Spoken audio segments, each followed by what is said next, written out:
All right, everyone, a very good evening. I hope most of you are here, and perhaps some of you are also going to join a little later. So we'll get underway because we need to sort of, finish in half an hour to 40 minutes. And something that's going to be very interesting is, how you trust published papers, because, that is how we go ahead and, embrace new knowledge and apply it to patient care.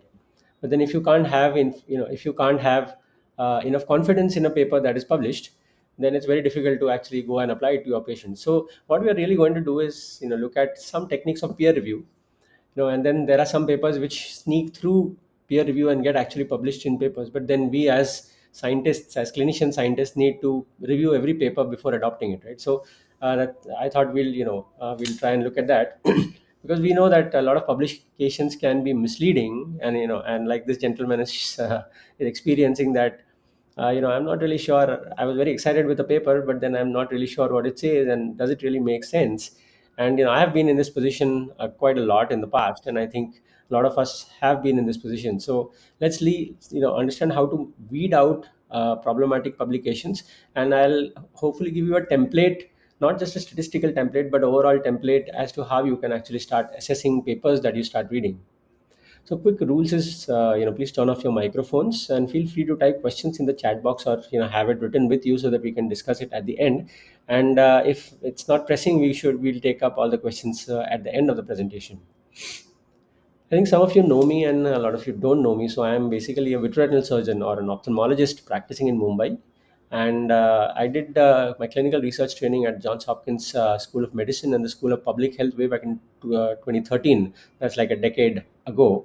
I have more than 100 publications, so it's about 120 publications now. And through my Sengupta's Research Academy, I actually assist people in writing papers, and we have crossed 150 in that as well over the last 5 years. I have been the ex-associate editor of the Indian Journal of Ophthalmology and the IGO case reports. I was, named in the top 2% in the Stanford University list of 2021 in terms of, impact of work and paper citations. Hopefully, I'll give you a unique perspective in terms of, I've been an author, then I've been a reviewer, and then I've been on the editorial boards and still work on some of them. So hopefully, all of these will give you a unique perspective on how we actually review paper when you see a published paper. It's easy to actually review a paper which is not published because there are a lot of mistakes. But then it's not easy to review a paper which is already published because it has already gone through peer review and has gotten polished off. So let's look at some of what we can do. So I'm exceedingly sort of elated when I see impact of some of the work that I did at the Indian Journal of Ophthalmology, with the impact factor going up substantially over the 6 year period. So, let's consider this next 30 minutes as a boot camp. And by that, what I mean is this is going to be intensive. This is going to be perhaps a bit taxing for your brains. But then, I want you to take it in the right spirit. Perhaps make notes if you need to.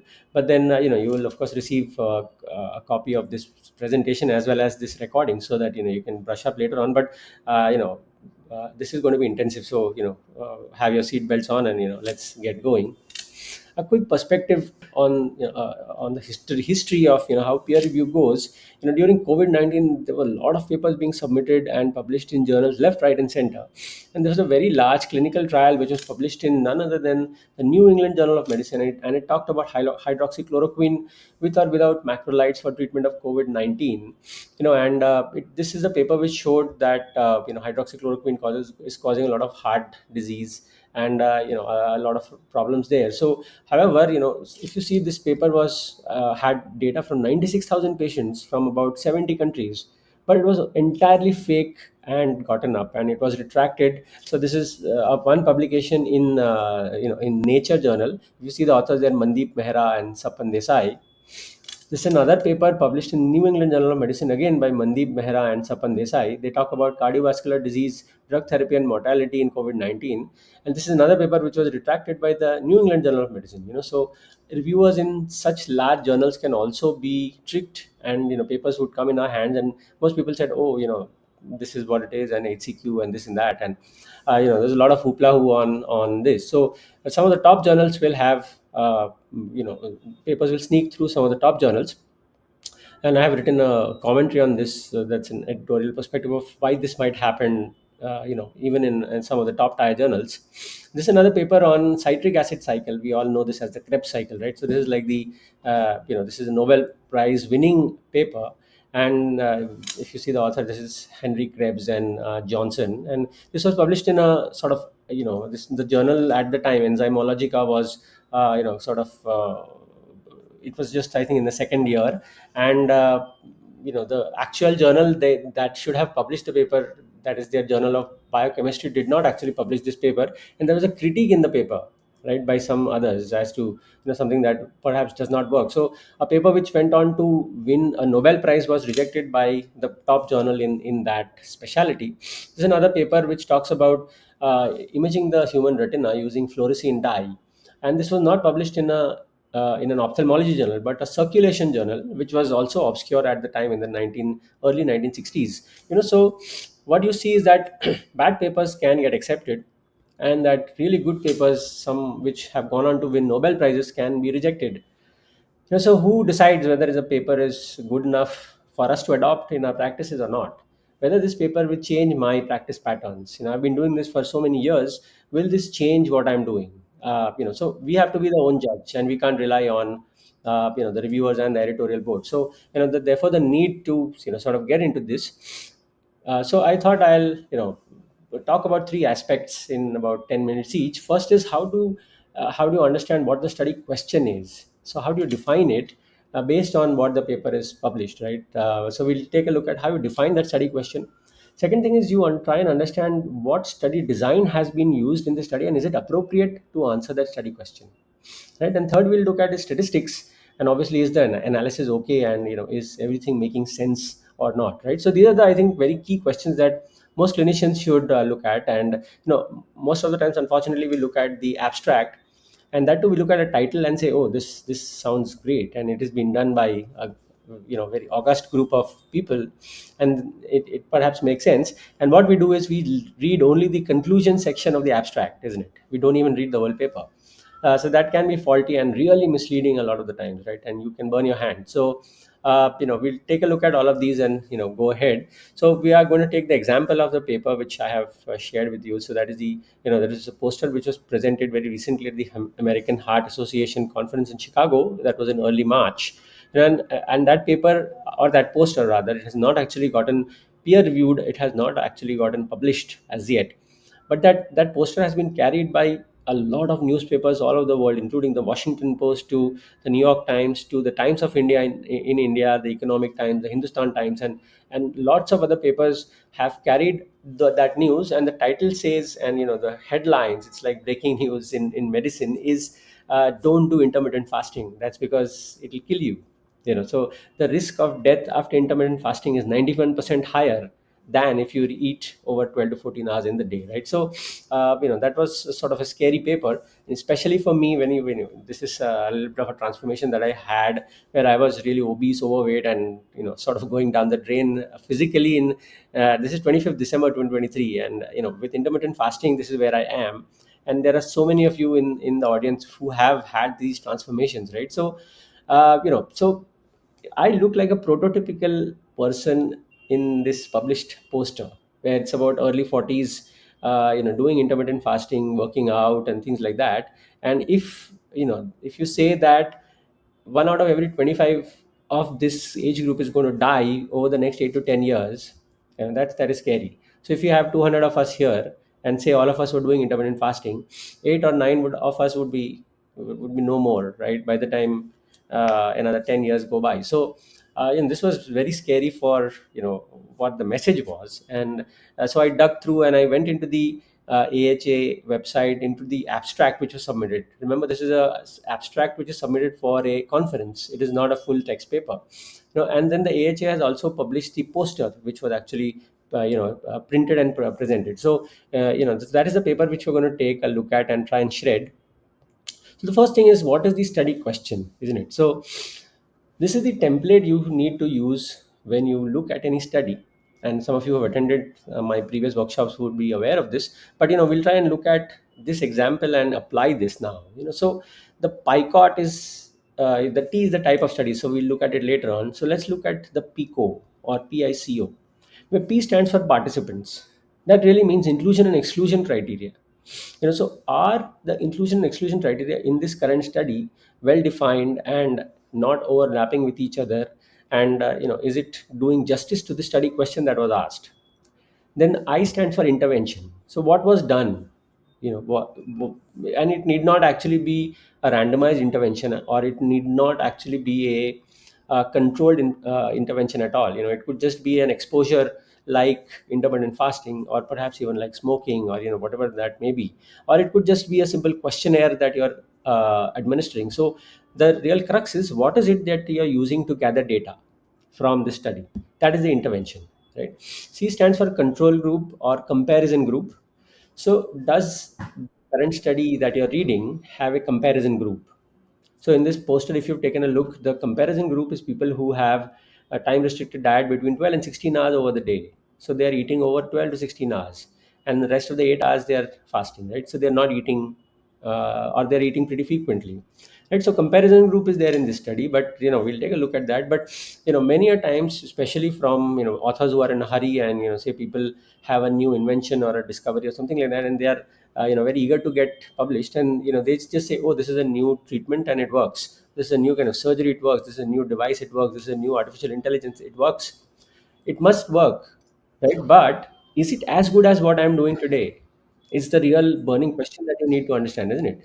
So if it is as good as, I may still not want to adopt it, right? Is it better than what I'm doing today? The crux here is it better?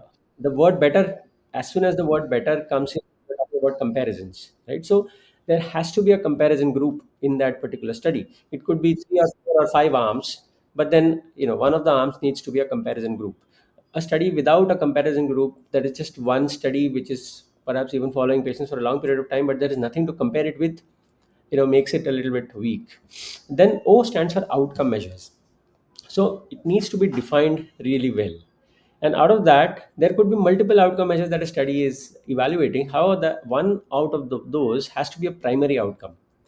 That's because the primary outcome is the one which will lead to a sample size calculation. It will tell us how the statistics will be done, and how everything will be interpreted later on, right? So that outcome measure needs to be defined well. Like in this particular study, it's very simple, it's death, yes or no, that's about it, right? So I mean, it could be as simplistic as this. Or when you're talking about say good glycemic control, you could say at least fasting is, say, at least below 125 or something like that. And or you could say at least 20% drop from value 1 month back.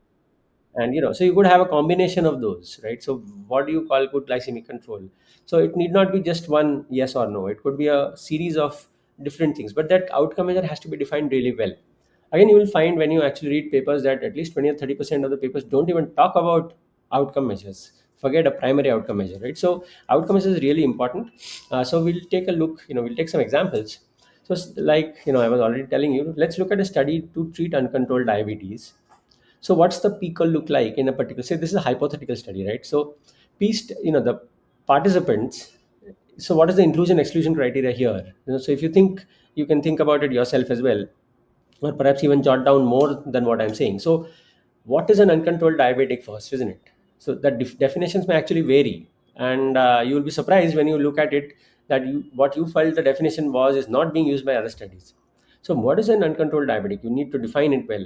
And then what is the age? Is there any age restriction? Because we know diabetes can be type 1, and even juveniles could have that. So are you trying to study type 2 or type 1, and are you including young, or perhaps even the pediatric age group? Then the duration of the diabetes, is it recently diagnosed, is it long standing diagnosed? What are the associated comorbidities, right? So these are the things which you need to talk about when you are talking about the participants. So we are only looking at inclusion and exclusion here. Then I in this study perhaps stands for hypoglycemics or insulin or something else, good or better. So is a new kind of insulin better than a hypoglycemic, or say is a this new class of an hypoglycemics better than existing treatments that we are doing? So that's the intervention. C stands for, that is the control group, that is the standard of care for diabetic patients of this overall prototype or profile, right? So that C has to be there. Without that control group, it's very difficult to make conclusions. O is the outcome measure, right? So you could look at drop in blood glucose levels, right? So measure just as such, or you could say less than 140 milligrams, or you could, like I said, say 50% reduction from baseline at 3 months time point, right? So these are some examples of how uncontrolled diabetic study could start enrolling patients. I've purposely put in an ophthalmology example because I have a lot of colleagues here. Let's talk about study to treat rapidly progressive myopia, because this is a very common problem even for pediatricians as well as for a lot of others, including optometrists, right? So let's look at the P, or the participants. So perhaps the participants could be children between 6 and 12 years of age with rapidly progressive myopia, which is defined as at least one diopter increment per year, despite using best corrected spectacles regularly, and currently under -2 diopters of refraction, right? So they're still under -2. So they were -1, now they became -2 over 1 year, with or without a family history of high myopia, because we know that this very much influences how progress. And then you could also do with or without other ocular morbidity. So this is the P, right? So a lot of the things that we need to talk about are part of this patient description. Then I stands for the intervention. So we are going to use specifically a new type of spectacles which are called DIMS spectacles. That is, defocus incorporated multiple segments. These are some new kind of glasses which are there to prevent rapid progression in myopia, versus low dose atropine therapy, which is some drops in the eye, which is to be put every once every every night or bedtime. The C is standard of care for myopia at present. So there really isn't any standard of care, because we don't really know whether either of these work. So it could just be a group where you don't do anything. Later on you could say, oh, at 1 year this no treatment group has progressed very fast, and therefore we'll assign it into one of these two groups or something like that. So that is the control group here. And O stands for outcome, that is reduction in myopia progression at 2 years follow up, right? So how many diopters it was expected to, and then how much it actually didn't do, right? So also always look at whether the study question is a novel enough one to be considered for your own self, right? Is it enough uh, that it will influence what you are, and what kind of treatments you do? If that is not at all important, then there is no point in seeing a paper like that, right? So most of, so this is sort of intuitive, but also please have a look at that. Now let's look at the study that we are discussing. So the study question is, does time restricted eating, so we colloquially call it as intermittent fasting, but then the most research papers, if you see, they use the term time restricted eating. So the lower the time, the longer the fasting, isn't it? So if it's less than 8 hours of time, so people are eating within 8 hours, so they're fasting for the rest of the 16 hours. If it's 8 to 10 hours of time restricted eating, then people are fasting for 14 hours, right? So it's something like that. So does time restricted eating lead to reduced mortality? So the author actually started with trying to find, because there is a lot of literature on intermittent fasting improving longevity as well. And a lot of the effects of intermittent fasting are well established. So I showed you my personal example, and there are hundreds and thousands like that, right? So they actually started with seeing, does it improve mortality, right? So the P here, or the out of the PICO, the P here is adult Americans. Adult Americans are patients more than 20 years, or participants more than 20 years of age, who participate in an enhanced survey, and who completed two dietary recalls 24 hours apart. And they were interviewed, so they were asked about, what do you eat, what time did you eat, what did you eat, and a lot of other things. So without understanding what is the enhanced survey, it's not fair to criticize the authors. So this is the website of the enhanced survey, National Health and Nutrition Examination Survey, that's done in the US every 2 years with a different kind of outcome in mind. And so if you look at this, so this is survey data and documentation. This is where you access data. You can't get the entire data set, you need to pay for it, but I'm just quickly going to show you what they actually do, right? So this is the enhance, so from 1990 to 2001 to 2. So this study in the AHA actually took data from 2003 4 up till 2017-18. So let's see actually what they are doing at the enhance. So when you click it, it'll actually show you what was done, right? So demographic data, dietary data, examination. So let's look at dietary data and what they actually ask from patients. This is dietary interview on day one, and this is dietary interview on second day. Now let's look at what they ask for. If you look here, you will be able to see what all they asked for. So they asked for breastfed infant if there was an infant there, name of eating occasion, time of eating, combination of foods, what is the source of the food, what is the food eaten at home or not, uh, how many grams of each thing you ate, total calorie, how much protein they ate, how much carbohydrate, how much total sugars. They're really important, right? We know that people who are doing intermittent fasting and also doing a carbohydrate restricted diet or a high protein high fat diet are better off or well off. So all that data is really there here. But did the authors actually use that is something that we'll find out. But there's a lot of things. So cholesterol has been found or been recorded, polyunsaturated fatty acid levels out of the food, how much they're getting, how much vitamin, carotene levels, all sorts of tests. If you can see, this is like goes on and on. So there's a lot of data which is collected at that interview time, because they're asking what people are doing. There are many other things which they have also asking. Let's go back. Right, so this will of course come into the method section of the manuscript when it is published. Let's look at what they examined. So if you see, they did audiometry, they did acoustic reflexes, balance, blood pressure, cardiovascular fitness, dermatology. So let's look at cardiovascular fitness and what they actually looked at. Right. So they looked at uh, whether this entire thing was excluded because of some of the factors like asthma and other medications, or that was stopped in between because of variable heart rate and other things. And then assigned exercise protocols, VO2 max, all of this was measured, right? So imagine how much data is being collected on each person. Cuff size of the blood pressure, warm up speed, warm up grade, how much they did, what is the speed at stage 1 and then stage 2. So lots and lots of data. So they actually made every person go on the treadmill, and then they recorded all of this data. So it's a lot of data which is there, right? So we can't just say, oh, this is not a well done study.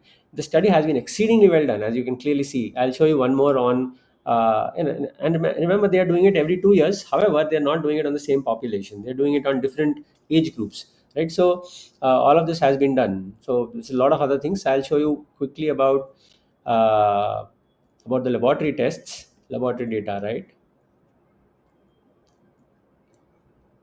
Yes, so it takes a bit of time to open, but generally, this is the feel of it, right? So if you see, they have looked at albumin, creatinine ratios, autoantibodies, you name it, and they've done it, right? Cholesterol with LDL, triglycerides with LDL, total and HDL, complete blood counts, and this is lots and lots and lots of testing has been done. Also, there is a section on physical activity which is very exhaustive, and I'm not going to go into too much of details. And I'll close this. Right, so a lot of data has been collected from patients in those 2 days, right? And then the enhance actually moves to a different state, and then they again collect data from thousands of patients in a particular state, and then again move to another state. Then in 2000, the next 2 year cycle, they have a different.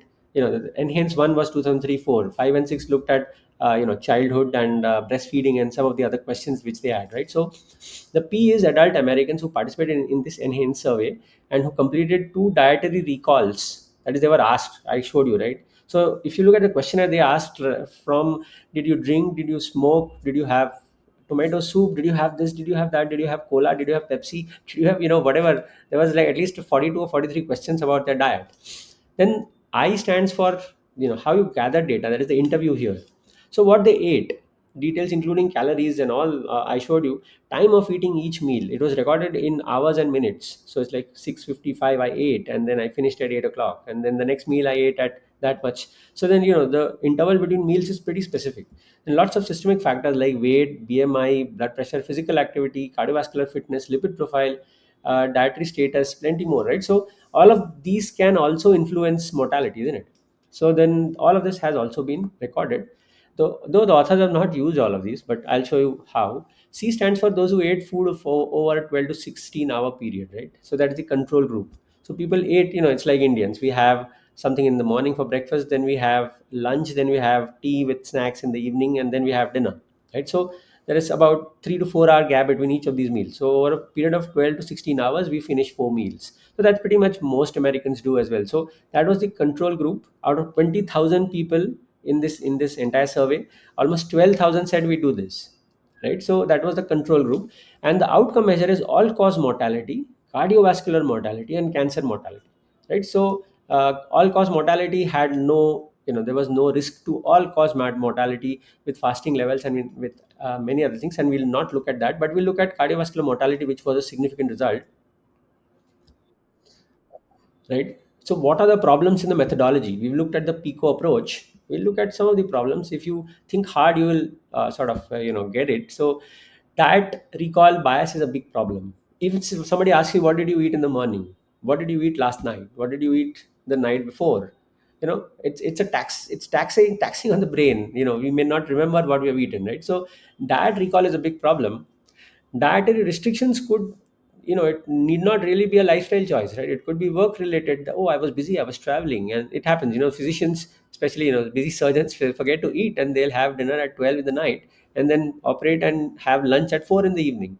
So it's possible that that could have happened, right? There are sleep disorders people are suffering from, and there are many other reasons why that dietary restriction could have happened, and it may not have been a dietary or a lifestyle choice at all. Some people may have crossed over from one to the other group, right? Oh, last 2 days I've had less than 8 hours meals, but then now I have, today I had, like, or tomorrow I'm going to have between 12 and 16 hours, I'm going to have all my 4 meals. So that is possible, right? Does diet over 2 days, that too recalled from memory, be consistent over the next 8 to 10 years? So they had mortality data after about 8 years for all of these 20,000 patients, right? So if it was 2004 data set, they had mortality data till about 2012, 13, right? So something like that. So if it was 2010 data set, they had mortality data at about 2018 or 19, and 2019 was the last that they had, right? So does diet over 2 days be consistent over 8 to 10 years? I don't think that is the case, right? Because it's not sustainable sometimes, and you move, and there's so many other things that could happen. So then, people, dietary is something which really changes on and off. But the authors have sort of assumed that somebody who does less than 8 hours of fasting is going to have that through the next 8 to 10 years. All the variables recorded in the enhance been used for the analysis. Like I showed you, so many other things which could actually have led to mortality, including increased physical activity.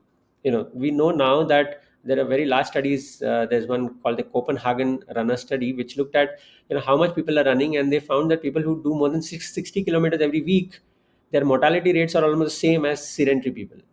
The best outcome was for people who do moderate physical activity. That's about 20 kilometers a week, right? So did they use exercise data, and did they look at all the other things which could influence mortality? And these are called confounders. So we'll take a look in 3 or 4 slides, but I don't think the authors really looked at all the variables, and it's not possible also to do. But perhaps they could have done a better job. Should those with cardiovascular diseases be included, do you think? When you're talking about cardiovascular mortality, it is very likely that somebody who already has a heart disease is going to die because of heart disease. So, excluding those with cardiovascular disease right at the baseline for this analysis, not the NHANES, but for this analysis, perhaps would have been the better way to go, because that will going to influence, and we'll see how, right? And lastly, it's important to understand that these metabolic syndromes are associated with insulin resistance, and these are all new concepts, and the definition of diabetes is changing and is being redefined as insulin resistance or hyperinsulinemia, right? So of course that was not measured till 2018 at all, right? The recent enhanced studies are actually measuring serum insulin levels, but these data sets don't have that. So unless you adjust it for insulin levels, I think it's very difficult to understand what they're talking about. So there are some of the problems with the study methodology overall. And I've given you a framework on how you can look at methodology using the PICO approach. Let's look at the study design quickly. So there are two main types of studies. One is observational studies, where investigator does not control the exposure, like this one, right, where people are having their own fasting routines based on their own their own desires. Another is experimental studies, where you actually control. So you have, say, 10,000 people, you tell 5,000 you have to do intermittent fasting, and then another 5,000 you tell you don't do intermittent fasting. So that is an experimental study where you are actually controlling what people are getting exposed to. So observational studies are case reports, case series, cross-sectional, case control, and cohort studies, right? So retrospective studies are ones where the disease has already happened. So there is disease and no disease, and you're looking back and trying to collect data and look at risk factors.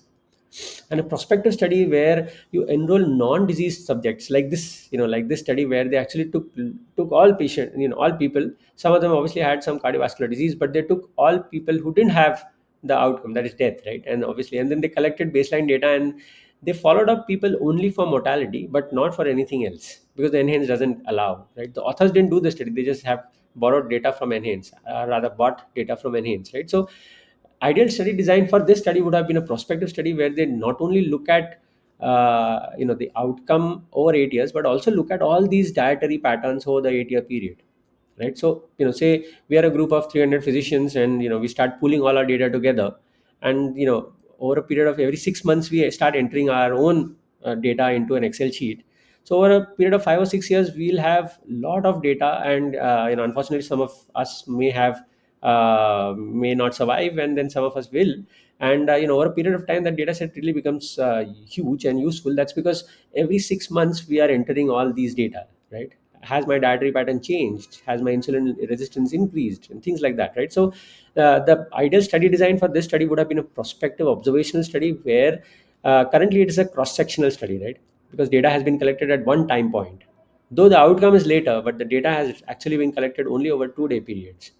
And this is randomization, right? So there is test and then there is comparison. So this is not an RCT, so I'll quickly skip this. So the AHA study design, they collected data at one time, right? And death is noted over time. However, that data is still collected over one time. So do you think it's the right study design to answer this question, right? So I'm sure you agree that this is not the best study designed to answer this question, because a cross sectional study cannot tell us about what happens to somebody at it's almost like looking at your child's grade scores in class 1 or class 2, and trying to say, oh, he's going to be an IITian and a very successful businessman when he's 20. That is absolutely absurd. Similarly, this is like that, where you have some data at baseline, and then you're trying to predict what is going to happen without looking into it at all in the interim period. So is this a right or wrong study design? Right? I think it's relatively clear that this is a wrong study design to answer the study question. So a lot of inclusion exclusion criteria were not right, including recall bias and all of this. And then the study design is also not right. Now we are going to take a look at statistics, which some of you are aware of and some of you are fearful of. And it's time to get out your pencils and pens and your papers, and we'll do some maths together. Before that, I'll quickly take a break and have a quick sip of water. All right, let's look at statistics, and my favorite part. And I was always better at mathematics than biology, but then I'm now bringing it both together in terms of statistics. So the first thing that we'll look at is this very busy slide, this very busy table, which is of course there in that poster, right? So there's too many things happening. Remember, this is 8 year mortality overall, and if you look at here, the sample size, age, men, that is gender. Then they look at race, right? White versus black. Then they look at how many are currently smoking, drinking, and their BMI, and then cardiovascular and cancer mortality, which I've looked at. So these are the only things which the authors actually took from the study, in addition to the fasting rates, which are given here, obviously. So what they did is they classified people into those who are doing less than 8 hours of so this is basically time restricted eating. So less than 8 hours means 16 hours of fasting, right? Then people between 8 and 10 hours, then between 10 and 12 hours of eating. So 12 hours fasting, 12 hours eating. Then this is 12 to 16 hours of time restricted diet, where they're eating over 12 to 16 hours, like most of us do. And the rest 8 hours, we are sleeping and we're doing other stuff, right? And then there are some people who are eating for more than 16 hours a day. I mean, I don't really know how that can happen, but then perhaps in the US there are people who eat, every 2 or 3 hours and perhaps 6 meals a day, and then they just stop eating and sleep, and then as soon as they're awake, they start eating again. So as you will understand that this is really quite difficult to understand how they had people more than 16 hours eating for more than 16 hours a day. Anyway, so what we are going to concentrate is only these two columns. That's because this is where this paper really makes sense. Where this is a group of less than 8 hours of time restricted eating. So this is 16 hours of fasting, and this is not. Now, if you see the numbers, then that's ridiculous, right? 414 only, and this is 11,831. Straight away, you will see that, oh, this is huge difference in the denominator itself, because very few people are doing intermittent fasting at all, right? Very, very few. So does it make sense to split these groups into these categories based on what you want to study? Perhaps not, because from 2003, 4 to 2008, 10, or even 2012, this concept was not really prevalent. And remember, the study is from 2003 to 2018. So over that longer period, only 414 people said that they actually fast for 16 hours or they eat within an 8-hour window. So that's a really small number. So dividing groups into such disparate numbers always has problems with statistics.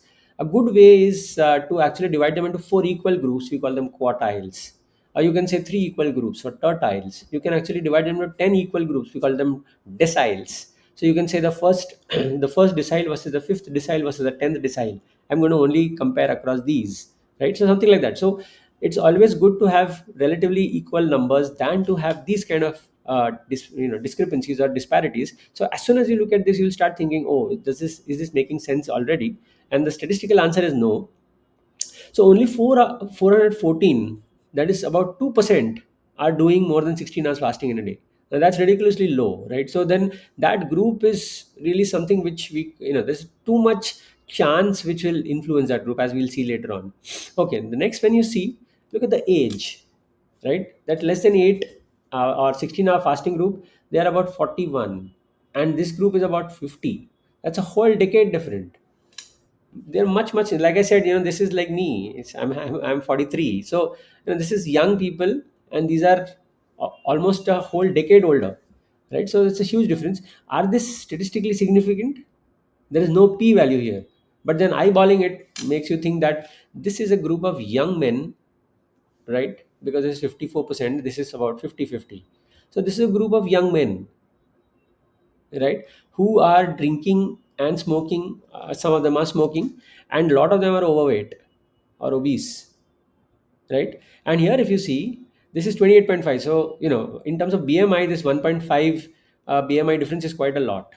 So this is about a 50-year-old lady, or could be a gentleman, who perhaps is also drinking but has more control over their BMI. As you can see, this there is a lot of difference here.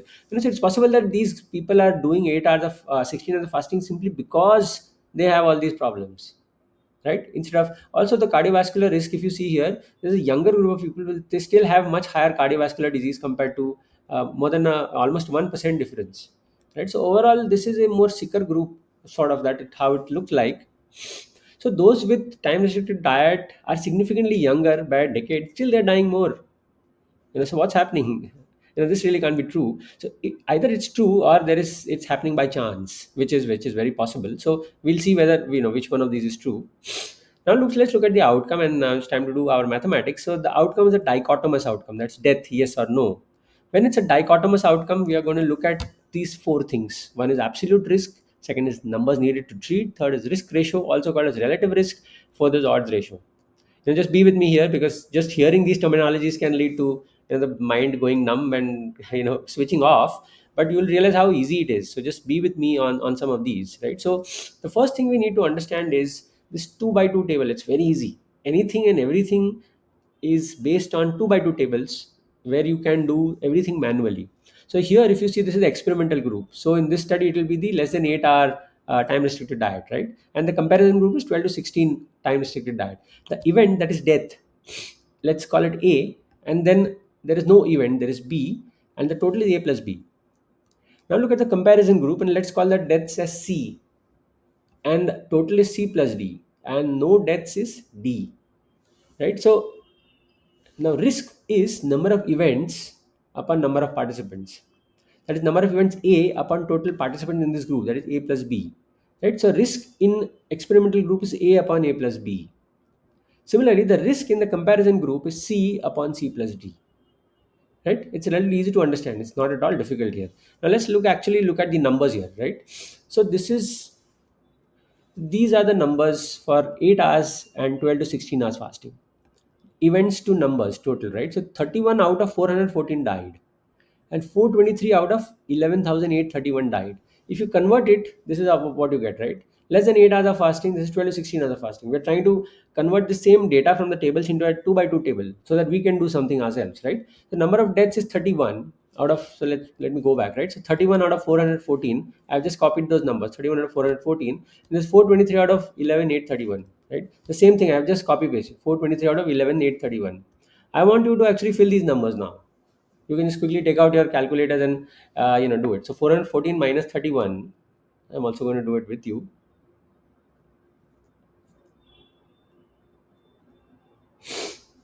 right? So the number is 383, and The same way, 11,831 minus 423. The number is 11,408, right? I mean, are you guys following with me or are you not? I hope you are following with me. So we'll go ahead. We'll just populate these numbers here: 31, 383, and 414, and 423, 11,408, and 11,831. Now this is A, B, C, D, right? This is what we have now. Now let's look at what we can do with these numbers. Then you can make these numbers from any paper which is published in a proper journal, right? Remember that without a comparison group here, nothing of this works, right? So A, B, C, D we have. Let's revisit this. A upon A plus B and C upon C plus D is the number of events upon number of participants, right? So that's the risk. So here, risk in 8R group is 31 upon 414, right? This is just to recap that same thing. So 31 divided by 414 is 0.075. You can look at your calculator as well and start doing it with me. It's not at all time consuming, right? So let me also do 31 divided by 414, 0.075 or 0.0748, right? And the risk in the 12 to 16R group is 0.036. As you will, when you do it, you will realize 423 divided by 11831, 0.0357. So I've just rounded up to 0.036. We have these two risks in the two groups. Now what do we do with this? Right, we have two risks in two groups. Now let's look at what we do. First is called absolute risk difference. It's just subtracting one from the other. 0.075, that is the risk in less than 8 hour time restrict diet, and the other is 0.036. You just subtract these, you're going to get 0.039. That's, if you multiply this by 100, you get a 3.9% higher chance of mortality if you are in this 8 hour, less than 8 hour time restricted group. That's how you interpret that. The second is called numbers needed to treat. You just reciprocate that absolute risk difference. One upon absolute risk difference is numbers needed to treat, and you can just use your calculators. 1 divided by 0.039, 1 divided by 0.039, it's 25.6. I've just rounded it up to 25. The interpretation here is, if intermittent fasting is done like this, 1 out of every 25 will die in the next 8 years. That's the number needed to treat, right? Say you are talking about vaccinations, or you're talking about prevention of some infection. This is what we should also look at, right? So I'm going to use this antibiotic for people, for kids or for adults, to prevent this kind of outcome. So is it worth it? How many do I need to treat to save one child, right? Or how much? So if you see 6 or 7,000 treated and one baby saved, that's a very large number, right? But if you say, oh, if I treat 300 kids, one will be saved, then that really makes sense, and then you should go ahead and do that. So this number needed to treat is important, and it helps us like that. But then, we don't really use some of these in our daily activities. What we do here use though is the relative risk. So you just divide the two, you don't subtract, you just divide the two. 0.075 divide by 0.036. So this is how it is, right? And when you do it, you will realize that it's 2.08. 0.075 divided by 0.036, right? So it's 2.08. Now this is relative risk. Okay, so hold on, I'll tell you how to interpret this, but this is the relative risk for this data set. Let's look at odds ratios. Odds ratios is slightly different, where what you actually do is A divide by B and C divide by D. So you don't look at the total at all. You look at death and no death. What are the odds of death versus no death? Not the whole sum, right? So you do 31 divided by 283 here now, because this is A by B. And you divide that with 423 divided by 11,408, right? So if you do the math again, 31 divided by 383, you'll get 0.08, 0.081 here, right? And 423 divided by 11,408, that is 0.037, right? And when you divide this by this, that is 0.081 divided by 0.037, you will see it's 2.18, or roughly 2.2, right? So this is the odds ratio. Hazards ratio, which is actually reported in this paper, is also very similar to odds ratios. So this is how we actually calculate relative risk, odds ratios, as well as hazards ratios. Right. So essentially, you can convert any data that is there in your published paper and actually have a basic idea of what this is talking about. How do you interpret this? When any of these is 1, that means there is no increase or decrease chance of that event happening. Remember, we are all looking at that event, right? So here it is death. So there is no increase or decrease in the chance of the event or death happening. If it's more than 1, there is increased chance of the event happening, or there is a positive association. And if the relative risk or odds ratio or hazard ratio is less than 1, there is a lower risk of that event happening, right? So that's, you get a qualitative way of looking at that, these relationships, right? So that is basically how you can interpret these. Also quantitatively, so this is also from the paper, right, from the actual poster. So here they report these hazard ratios, all of these hazard ratios, right? 1.91, it's more than 1, right?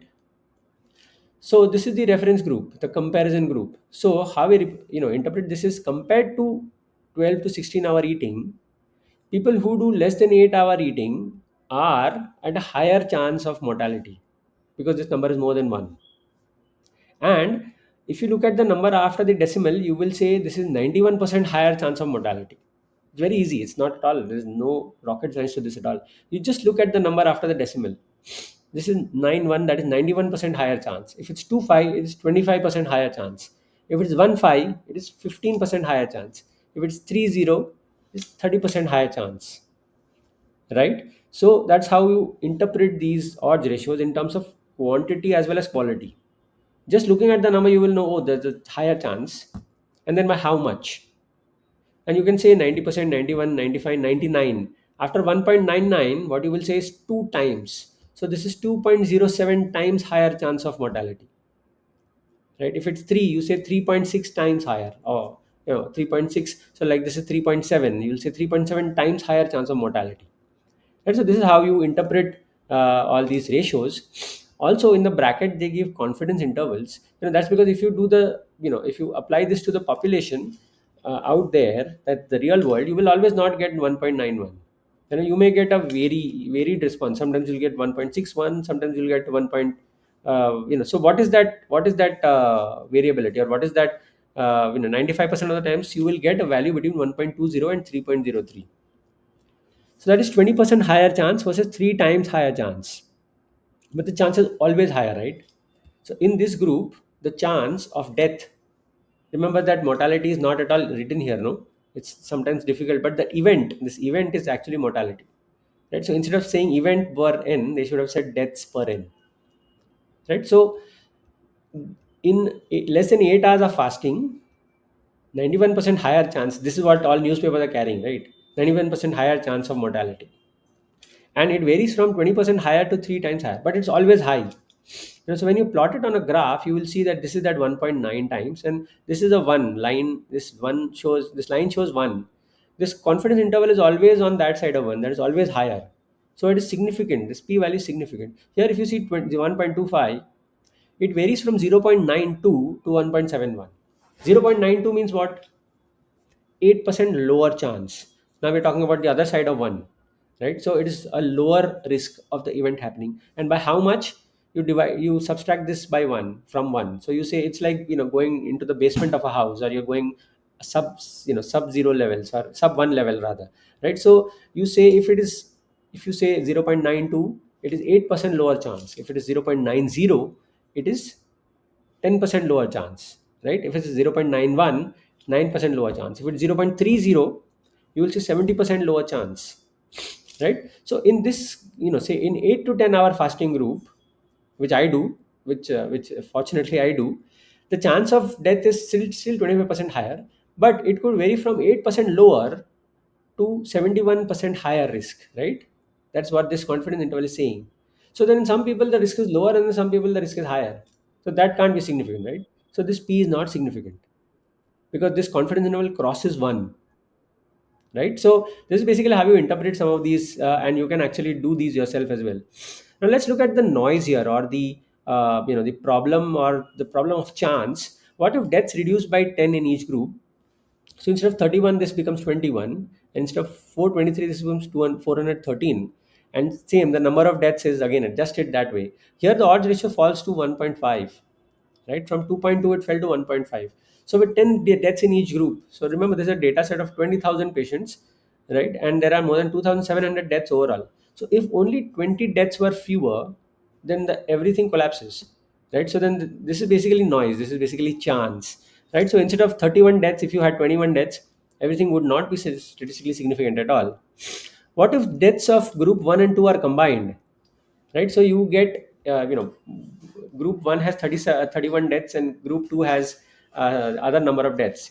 Again, because like I said, it's not fair to compare 414 and those numbers. So you combine groups 1 and 2 so that you have larger numbers, right? So here again, the odds ratio reduces, so you can play with that data, right? So odds ratio reduces to 1.70. Again, it is much lower. What about those without cardiovascular disease at baseline? Don't you think this is like the most pertinent question to ask?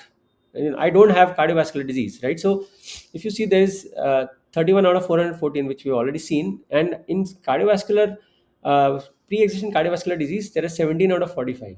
So 45 had cardiovascular disease. So out of these 31 deaths, 17 are because of cardiovascular disease. So you just subtract both. 31 minus 17 is 14, right? So you have 14 deaths without cardiovascular disease. Similar, this is 414 and minus 45, right? So overall, and same way in the other group, 423, out of which 186 were cardiovascular disease pre-existently, right? So if you tabulate the 2 by 2 table here, you will see 14 out of 369 with no deaths of 355, and 326 deaths out of, this is very easy. I mean, these numbers may sound like rocket science a little bit now, but if you sit and put your mind to that, you will realize that if you're quick at mathematics, you could still do it now, right? So 31 minus 17 and 414 minus 45, that gives you 369. So this is what we got and this is what we got. Similarly, 423 minus 186, so that number is actually 326. Same way, the total has also gone down and therefore the number of deaths has gone down. Here now, if you see, the odds ratio is 1.26. It's significantly lower, right? So if we exclude those with pre-existing cardiovascular disease, the odds ratio drops a lot, and this is really perhaps not even statistically significant, right? So, so therefore, I don't think this entire thing is applicable to people who don't have cardiovascular death at baseline, right? Even if they are younger and they are slightly more obese and slightly drinking more and smoking more, but they still perhaps don't have a higher risk of death if they don't have cardiovascular disease at age 40, 41, right? So overall, so you can just play around with data and you can actually find a lot of interesting outcomes like this. I have already told you about 95% confidence intervals. Remember that if this confidence interval crosses 1 on either side, when you're looking at this kind of dichotomous data and odds ratios, p is not significant. Quickly, the concept of confounders here, so death and fasting are influenced by multiple other things, right? Physical activity, diabetes status, lipid profile, and innumerable number of others. So have that authors actually contributed or looked at some of these confounders, right? So this is really what they've looked at. They've looked at age, gender, they've looked at race, they've looked at smoking, drinking, and BMI. I think. I mean, I'm not really sure because the whole manuscript is not yet out. But then this is perhaps what they've only adjusted with. So the real question is, what if all were of the same age, all were of the same race, all had the same number of amount of smoking and drinking, and all had the same BMI? Now, does that less than 8 hour eating habit still have increased mortality compared to the one which eats for longer periods of time? That's what we call by adjusting. That can be done statistically using software, which we do very frequently, right? So this is called regression analysis, and this is a multivariable regression analysis, right? So that if you read the paper, if you read the abstract, you will realize that that's what they've done. But these are the factors which they've used. They have not looked at other things like lipid profile or like how much physical activity the person did, and obviously that fasting is also a little bit vague, right? Because it's just over 2 days, we don't really know. So the study design has a lot of issues. And lastly, I want to talk to you a little bit about survival analysis, because remember here the death, it may be dichotomous, but time is very important, right? So this I have just made it up. So this is time to death. Say, at 24 months, you have about, this is the death rate, is 0%, 20%, 40%, 60%, like that, right? So at 24 months, if you see, this is the number, and this is confidence intervals around that. At 24 months, it's about say 18% or something like that. At 60 months, that is 5 years, typical 5 year survival rates we looked at, it's about 35% or so. So something like this. However, in the two groups, this is what had to be given even in the abstract and even in the poster. So this is when did they die. People who died more of intermittent fasting is what you say. Did they die within 1 or 2 years, or did so this is how the groups may split up. And so as you see, this dashed line is death rate amongst fasting, and this solid line is death rate among non-fasting. And they are almost overlapping. So this is not from the paper, I have just sort of made it up from one of the other data sets that I have, right? So this is at 72 months, it's almost overlapping. And then at about 7 years, that's when they are starting to diverge, where people in the intermittent fasting are going to die more. So vis-a-vis, if this started to develop much earlier, if you see one graph like this here that I'm showing with my cursor, that would have been hugely different, right? The way we interpret or the way we think about this is very different. So this is called survival analysis, and these are called Kaplan-Meier curves. I'm sure you would have heard about these terminologies, but actually haven't seen or understood what they do. So these are called Kaplan-Meier curves, and these should also have been part of the actual paper. So I don't blame you if you're already tired and we have shot over time, but so this is what I wanted to end by saying. This causality association is something we really need to think about, because there is always some chance which could enter, right? So causality, that is less than 8 hour fasting leading to death, and that's something which is very major, right? So before coming to such conclusions, you need to think about, is there a bias of biological gradient, or is there some treatment effect? Like I said, those are younger, but they are more obese, and perhaps they're doing too much physical activity to get over and not eating at all, that is over 8 hours, and they are eating poor diets, right? They're eating too much carbs or something like that, they're starving themselves to death. It's almost like that. So younger people have more tendency to do that, right? Because they want to look in shape and so many other things. So is there biological plausibility to this whole concept? Other causal relationships are very likely, right? Like I said, so fasting may be just one, but there are so many other things which could be causing that death, right? And is there some experimental evidence that is in mice, or there is none, because insulin resistance in mice is and reversal of that has been known to reverse all of these effects, right? And there is a lot of human data as well. So does intermittent fasting increase risk of death? What I think we are seeing here is something called chance. That's because the numbers at baseline are very low, and therefore the number of deaths are also only 30. And anything can happen when you have relatively small numbers compared to the very large numbers in the other group, right? So this is what I thought we'll discuss today, and I appreciate it if you're staying with me here and spending your valuable time. But is the study question well defined, and can you define it from seeing the paper? Is the study design used here appropriate to answer this study question? And then is the statistical analysis okay? Especially when you're looking at dichotomous data, it's relatively easy to find all of these odds ratios and all of these other things yourself. So if they have not reported, it's probably wrong. So you can actually find odds. These odds ratios we saw are univariate, where you're looking at one factor and the other.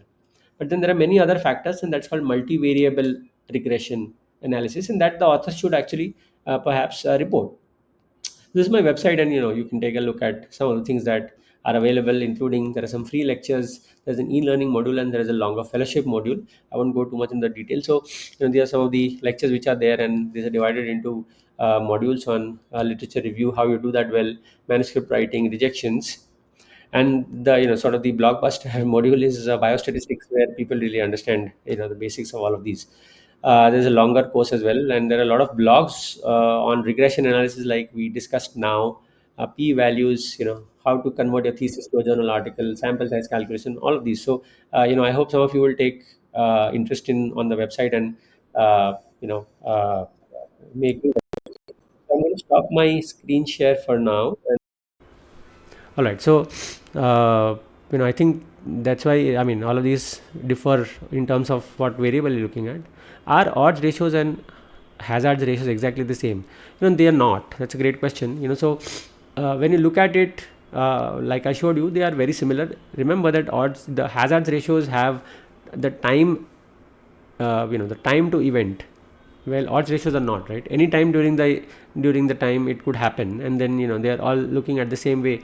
But then hazard ratios are taking time into consideration, so they are going to vary slightly differently from the odds ratios, but then generally are pretty close to each other. I saw a slide that CVD as one of the factors considered adjusting factors. Does that mean they have adjusted as ASCVD risk percentage? So what they have actually done is reported that CVD or cardiovascular disease people separately. They have not included that as a confounder for the overall the overall all mortality. Or so when you're looking at only cardiovascular mortality, what they ideally should have done is just excluded those with cardiovascular disease and then reported that. Or they could include it and then say, what if all of these people have the same cardiovascular risk profile, right? So all of them didn't have, or all of them did have, and then but I don't think they have because they have reported it separately. I don't think they have taken cardiovascular death as one of the confounding factors, right? So less than 8 hour fasting and death, it's very likely that cardiovascular disease, pre-existing cardiovascular disease is a mediator, right? Is one of the major things which is causing the death, not the fasting. But then they have not adjusted for that.